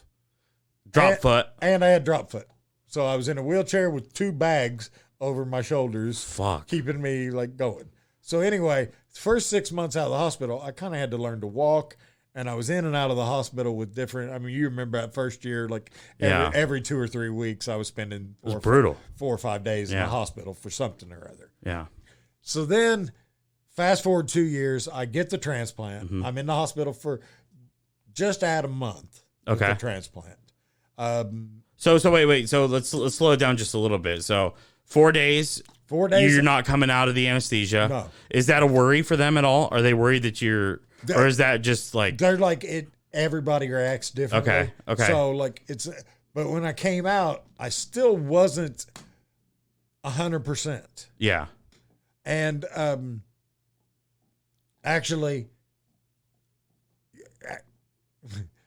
there's a couple of videos, and I'll show them to you after. Yeah. This, of me like I still was under the influence for like probably another week. Yeah. Because they had to sedate me again to do another. Well, they can't risk it. Well, they had to go in and do a procedure on my lung while my chest was still open. So they sedated me again. And just several things. Like I had a really difficult, like immediate recovery. Yeah. I wasn't cognizant and speaking to people. But one of the funny things was I cussed an ICU nurse out, a little guy, Tommy. Shout out to Tommy. Yeah. You call him Shorty too? No, I cussed him out in Portuguese. What? And he asked my wife, he's like, does your husband by chance speak Portuguese? And my wife was like, yeah, kind of. He's got like maybe a 4th, 5th grade level. He's like, I speak Portuguese. And he cursed me out in Portuguese. Whoa! What if we find out you got the heart of a Brazilian? Yeah, hey, maybe I'd finally be able to play soccer. Yeah, football. But anyway, so yeah, I was in the hospital for about a month with the transplant. And we'll talk about the moment where they come in and you're cognizant and they go, buddy, you're alive. It worked. Yeah. My heart doctor came in and it was probably the 2nd or 3rd day that I was awake and aware. And she's like, have you listened to your heart yet? And I was like, no. What a cool lady. What a cool lady. And she's like, well, we've got to fix that. And she pulls off her stethoscope. And she's like, way. And we've actually got video of me listening to my heart for the no first way. time. And it's really emotional because when you see that, you got to take into account that for 2 years, I haven't had a heartbeat. Oh, man. All I've had is a whooshing sound. Would you mind sharing that with me and maybe the people on the pod? Not at all. Actually, I'll let you. I've got Send one, it to me. I'll post it. Yeah, I've got a couple like good. I got one where I look like It's the moment where you like finally, and you know you're gonna be okay. yeah. Yeah. Oh man, dude. Yeah. Oh, Yeah. that's crazy as fuck, fool. Yeah, my wife, man, my wife listens. Damn, bro, that's crazy My as wife fuck. listened to my heart for the first time too, and she's like, "Now you know you've got 2 birthdays now, don't you?" And I was like, "Wow, I didn't think." She's like, "Yep, you get 2 Damn, birthdays bro. now." So the recovery, I had a bit of rejection early on, Yeah. but my heart doctor said that about 33%, somewhere a third of the have some kind of, Yeah. it was a minor rejection. They hit me with some steroids, which Nice. Get swole. no, I got an intestinal problem, which sent me back to the ICU for like 5 days.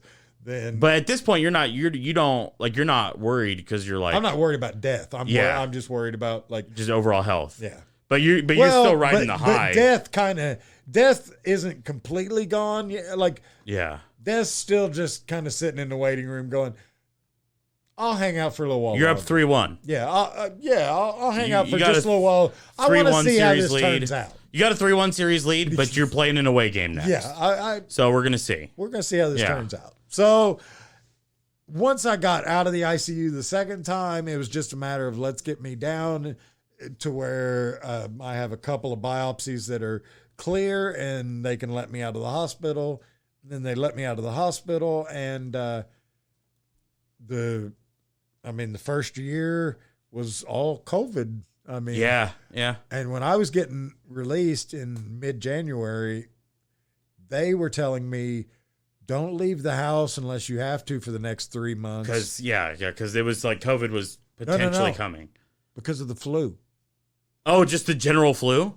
Oh, wow. Okay. Yeah, they were like, if you catch the flu right now, it could really cause some serious complications Damn. because you're new heart. So you're like a little baby deer on. You have to stop with the act outs. They're too funny. Yeah. You have to stop with the little baby prancing deer. Yeah. Up, dude. You're like a baby. Well, that's what one of the nurses told me. She's like, you're like a little baby deer right now. Damn. You have to be careful. So at the time, I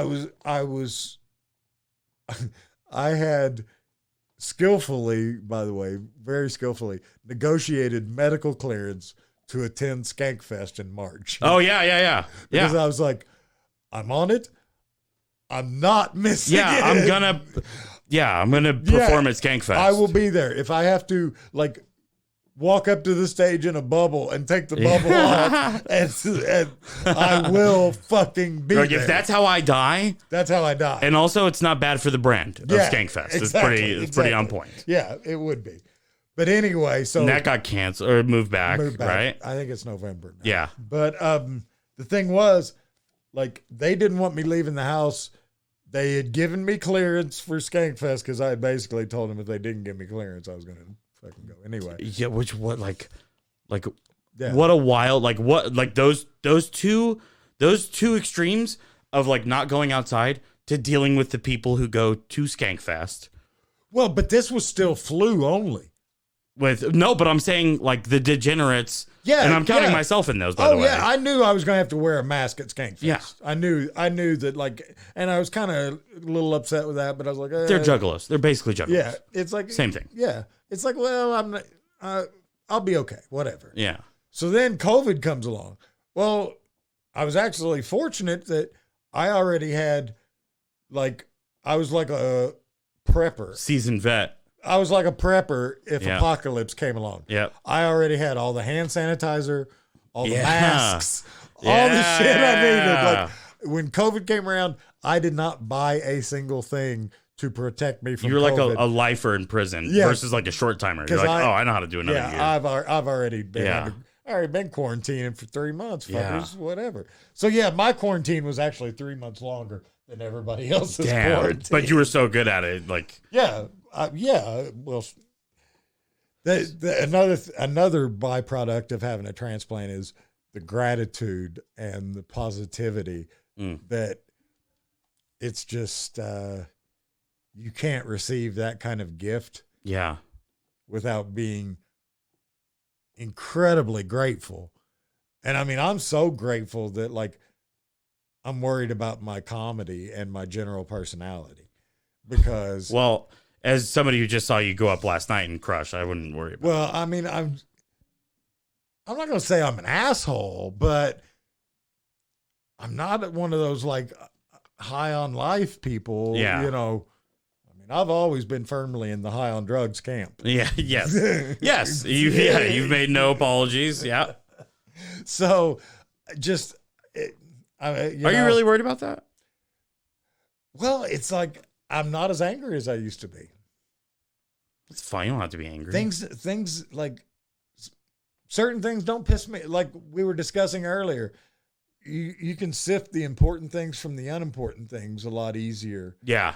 And like, I try not to let the little things really get me. Like, if something's really getting me down, I put it up in the grand scale of things. Yeah. You know? First question I ask is this going to be a problem a week from now? That's wise. Okay, that's good. That's good advice. Yeah. Worst advice show ever. That advice is a little bit too good. So maybe that'll be the last good advice. Yeah, it's off brand. Yeah, for sure. Oh, fuck. And you're getting a warning shot. So don't. I mean, hey, don't finger gun me. listen, buddy. You're fucking starting it. Stop dude. with your fucking act. Put your fucking finger guns away, dude. Are we in a showdown? What is happening here? Mexican finger gun Oh God standoff. damn it! Okay, well pause the podcast, dude. So you're out now, but you're out now. You're doing spots. I'm your Huckleberry. Oh no, dude. You're doing spots. You're over here. You came to San Antonio. Yeah, came down. Stay with me. Gave me good. Gave me some real talk. Yeah. You're helping me out, getting me out of a little bit of a rut I'm in, which I appreciate. Hey. Anytime, man. So what's the deal now? Like what? Now I'm As far as health wise, like maintaining. It's just maintaining or maintaining. I mean, when you have a donated organ, when you're an organ recipient, you're constantly going to be on anti-rejection drugs. So like I'm never going to be like where I can just walk away from the medical. Does that affect you like physically or like does it make you sluggish or anything like that? Well, I mean, it affects my ability to heal. It affects, different things. Now it's just the crippling rheumatoid arthritis you have to deal with. Exactly. Which, like, dude, like the fingers are getting like you're fully gang signed up, dude. That makes Shawnee proud. Yeah. Damn, dude. Rest in peace, Sean Rouse. Yeah, the realist. I'm throwing them all. I'm just a name dropper. That's all I'm doing. Fucking name dropping. Sean Rouse, the realist. He would be very proud of you. Yeah, I know that. I love him. Love him. Yeah, man. So like I shed blood for this country. looking for coke and whores. Well, listen to Sean Rouse. Well, if Daddy gets out there, listen to you're Sean gonna have Rouse. to take care of him. It's not going to be have to bring your A game. Listen to Sean Rouse. That's please. no way for a boy whore to die. In my perfect world. But hey, I'm a dreamer. And a bit of a romantic. Let's go, dude. So now you're living. Now you're like. Now I'm living. I actually, speaking of Sean Rouse, I'm hoping to have hand surgery in December and maybe get my hands back. That's crazy. And this is just a warning shot to all the Houston basketball players. Oh, yeah, the league. When I get my hands back, I'm taking you bitches to school. Wow. That's crazy. Okay, Just know that right now that this old man is going to fucking embarrass you. Wow. Okay, so what's your game like? What are you gonna take him to the rack? I can post any motherfucker on that court. Post game. Yeah. When I get my hands back, you motherfuckers are going to understand about Indiana. Ooh, let's go. Let's go. I'm thinking about driving back just for that. For the for the tournament on the 1st. Yeah. Hey, that's the day after my birthday. Dude, we should fucking come up. Stay with me. Yeah, I'll stay with you and then we'll do we got to get a bullhorn and you and I will do the commentary. Dude, I may be coaching or reffing. I want to coach also. I may even play. I may play too if I could just spot up. I mean, yeah, the kid's still butter. The kid is still ice buckets. Like me, I'm not going to be there for shooting, but I box out great, I pass great, and I play good defense. I'll tell you what I'm there for. I'm there for shooting, set jump shots, and also dribbling with nobody guarding me. Pretty impressive handles until someone guards. But we'll go there, and depending on the numbers, like if they've got even numbers and don't need us, then we can ref or coach or something or commentate. I want to commentate bad. Yeah. Okay. If they need us to round out teams, then we'll play. Okay, I like that idea. But we're living life, dude. But I am getting hand surgery. I'm looking at getting hand surgery in December. If I get hand surgery, I may even go back to work. What? Yeah. Well, okay, so we're gonna do a follow up then. Yeah. We'll do a follow up. Yeah. You almost made me cry this episode. Did you know that? Did you see it? No, I held it back. Where? Oh, when we were talking about like everybody had written me off already? No, when you talk about you hearing your heart for the first time. Oh, yeah. That was powerful shit. Powerful. Well, and like now, I mean, I'm getting stronger day by day. I mean, people who haven't seen me in months are like, "You're looking a lot better." You look great. I've got color. I was a walking ghost. And you're not even doing like blackface or nothing. You just got color. Well, I will be doing blackface later. Respect. Yeah. Nice. But yeah, you look great. You did a spot last night. We're about to do bowling. We're about to go bowling with the lads. Yeah. The kid's back on a warpath. Yeah, I am actually like, it's weird because I know my chronological age, but when the new heart, it changed so many things because your heart doesn't get that bad overnight. Right. So it was fucking years. So years of cigarettes and I'm bad choices. Yeah. And experiences, as you say. Yeah, experiences. Yeah. But like I was pushing back, like I was overcoming having a bad heart without even knowing. Yeah. You're fighting an uphill battle. Yeah. And now you're living. And so, like, when it finally became apparent that I had heart problems, then that's another 5 years until I have a transplant. Yeah. Because, like, I had the pacemaker for a couple years. Yeah, I remember that. Before I went completely down the fucking tube. I remember before the transplant was even... You remember before heart issues were even... That's true. And I was on Adderall and... Yeah, and pain pills and fucking smoking anything in sight. And just, did not care. Drinking. Didn't care. Was like, my heart will figure it out. Yeah. But... holy smokes, dude. What a ride. Yeah, I mean, it was quite a ride. And it's weird because it has fundamentally changed who I am, though. I guess so. I mean, so like I've been knowing you the whole time. And so that's I kind of not something that like you necessarily want. Like if you would have said, "Hey, do you want to fundamentally change who you are?" Right. That's a scary thing. The egotistical part of me would have probably said, no, "Well, fuck no, I don't want to fundamentally change." Yeah. I've spent me, the legend. Yeah, I've spent 40-some odd years building this. Why am I going to fundamentally change? It's the only thing I know for sure. Yeah, this is mine. Yeah. So, but it has like the way I view the whole world has changed. Last question, and this is gonna like religion wise. You are. Oh, we can't end on religion. We're gonna end on something funner than that. Okay, we'll end. Well, I mean, we'll do the recorder. A fun story or something. Yeah, we'll do a fun story. Religion wise, like, did you ever flirt with it?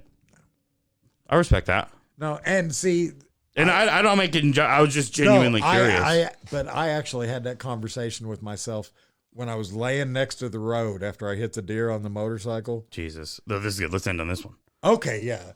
It was, I was very young, and I had been to a Yes concert the night before. Whoa, what song did they play? Owner of a Lonely Heart's probably the one you would know. Nice. Banger. But Yours Is No Disgrace, Starship Trooper. Great movie. I've seen All Good People. I'm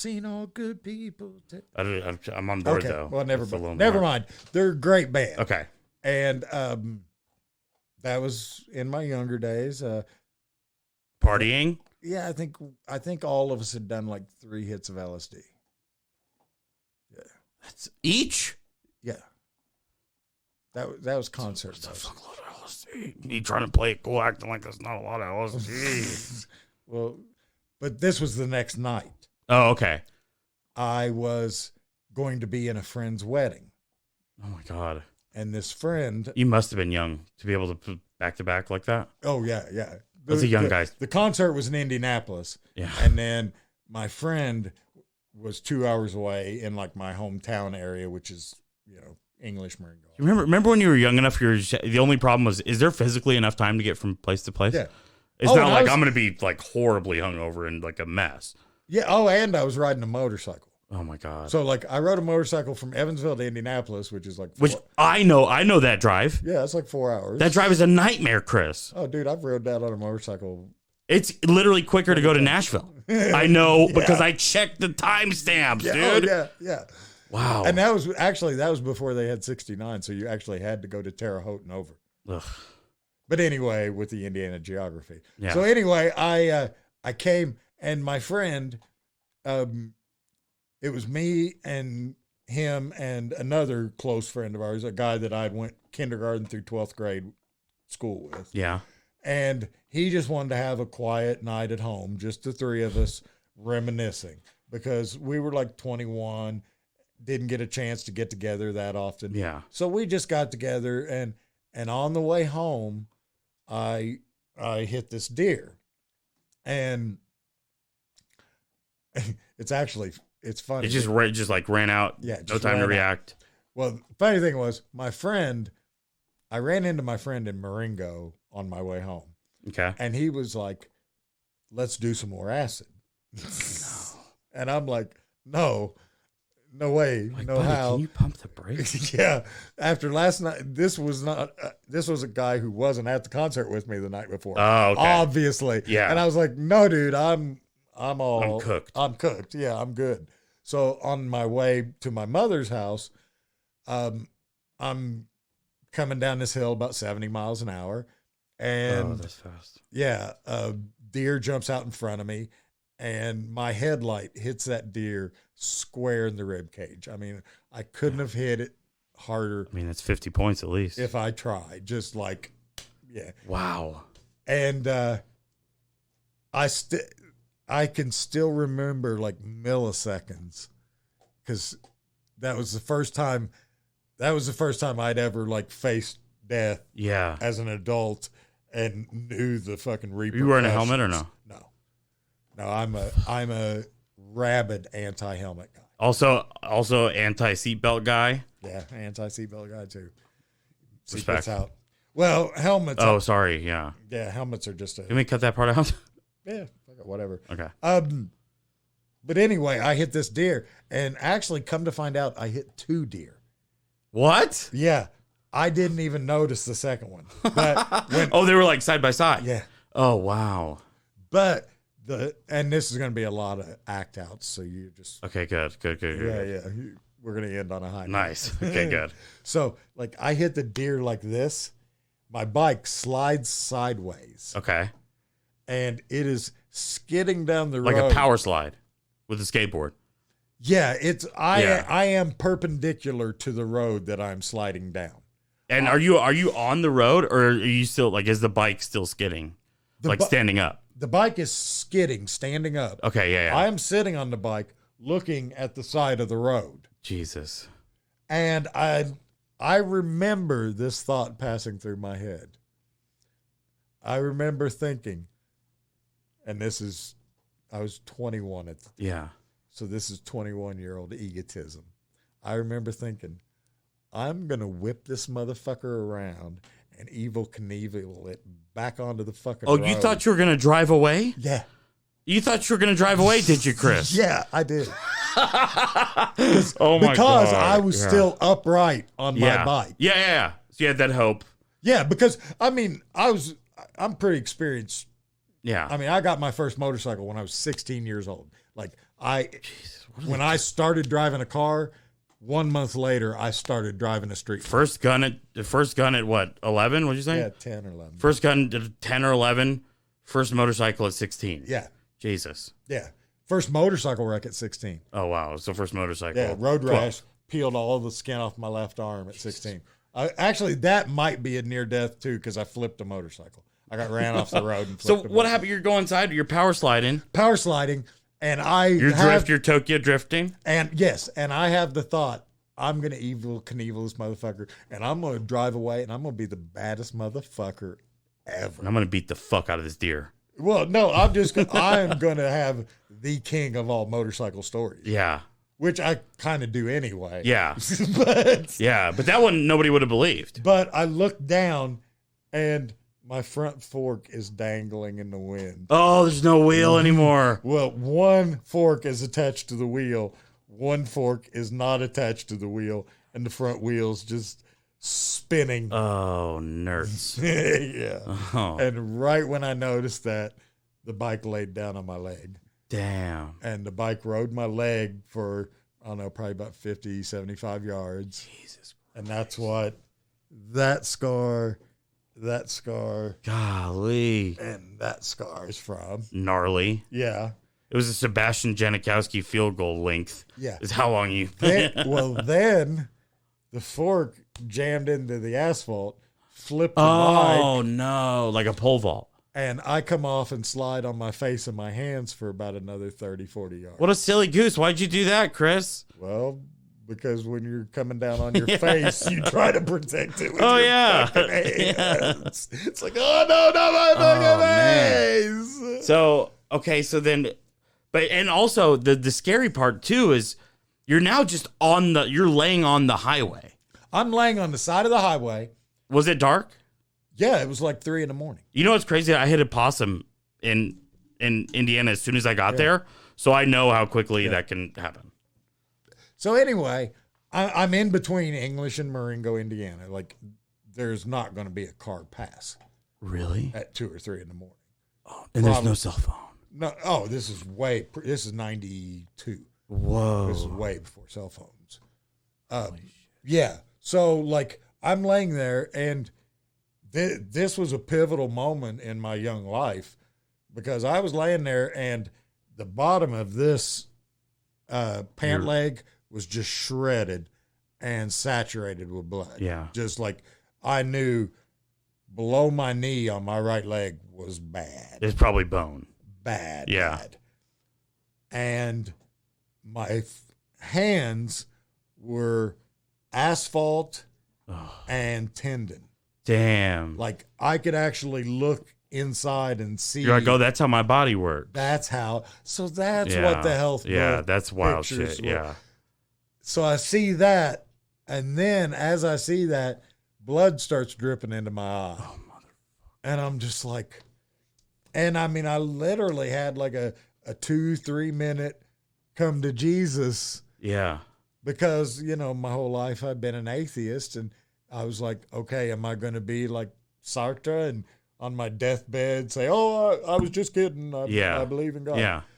And I crossed that bridge so early that at this time, the decision had already been made when I was 21. I was like, you had your convictions. You knew what you believed. These are my beliefs. Yeah. And I mean, just because I don't believe in a God doesn't mean,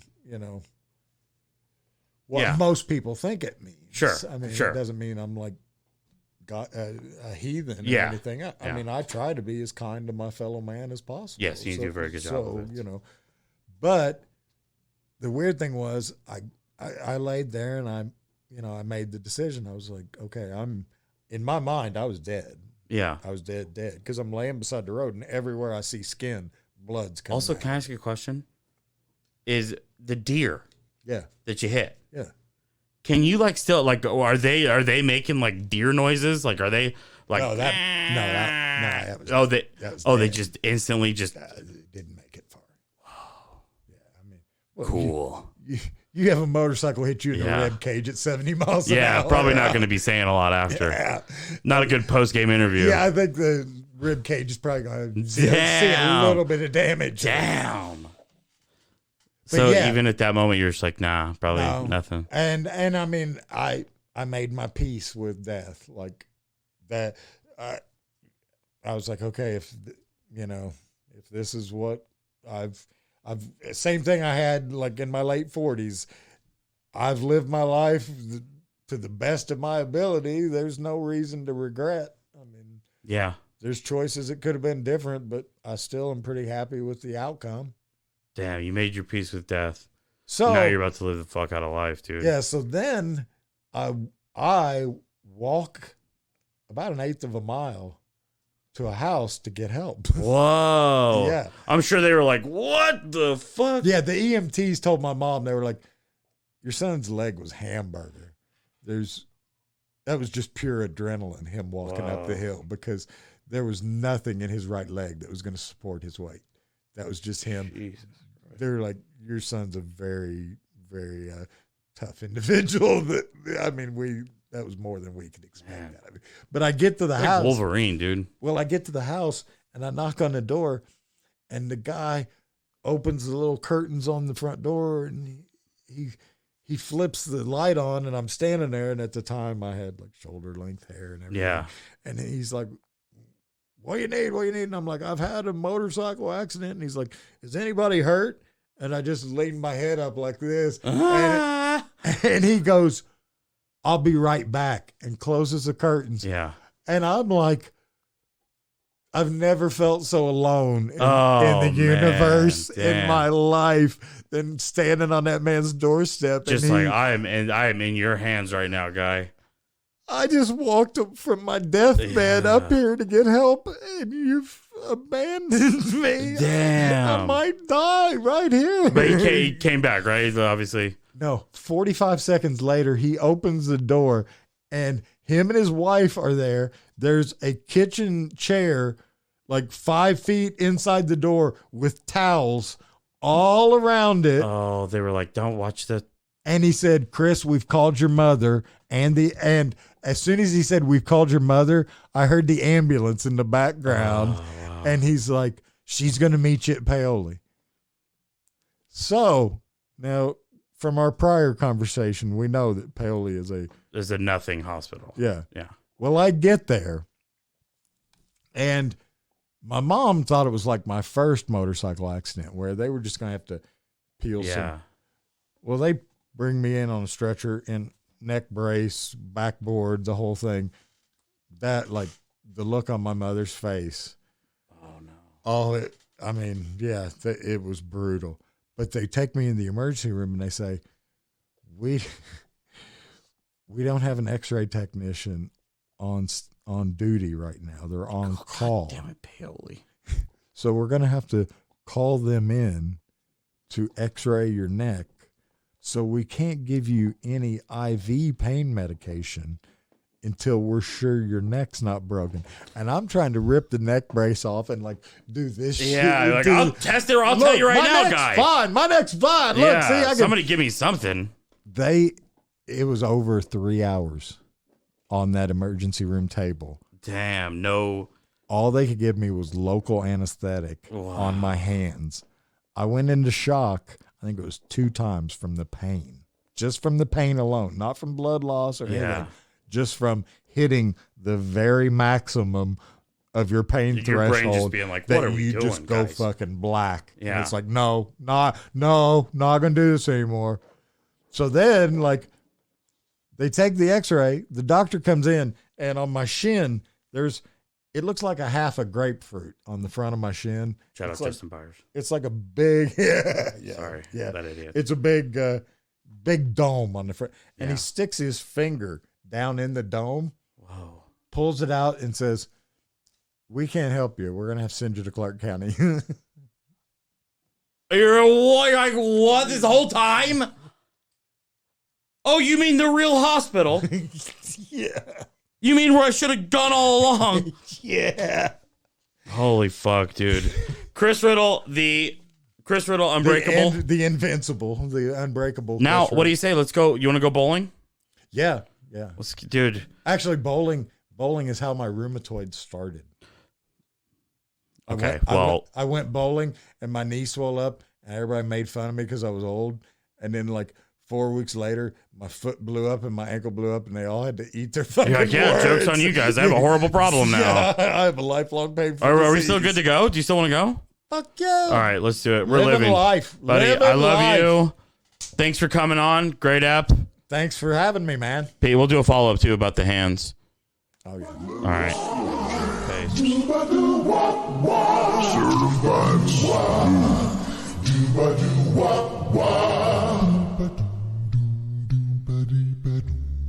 Hey baby, I hear the blues are calling. Toss salads and scrambled eggs. And maybe I seem a bit confused. Yeah, maybe, but I got you pegged. But I don't know what to do with those tossed salads and scrambled eggs. They're calling again. Scrambled eggs all over my face. What is a boy to do? Now let me see if I understand the problem I think you said.